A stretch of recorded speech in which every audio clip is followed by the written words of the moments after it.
সব সময় আল্লাহর কাছে এই দোয়াটা যেন আমরা করি, আল্লাহ কিয়ামতের দিন তুমি আমার হিসাব নিও না,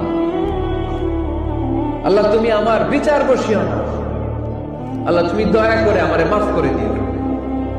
আল্লাহ যার বিচার করবেন ও জাহান্নামে যাবে, আর যার বিচার করবেন না সে জান্নাতে যাবে।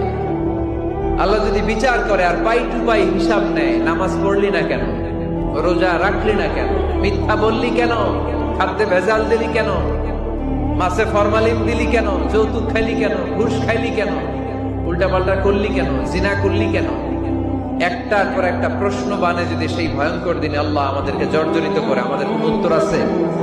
সেদিন আমাদের বাঁচার কোন উপায় আছে?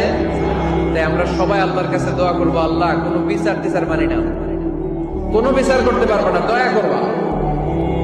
কথা কয় না? কি করবে? এবার আওয়াজ করে বলেন, বিচার চান না দয়া চান?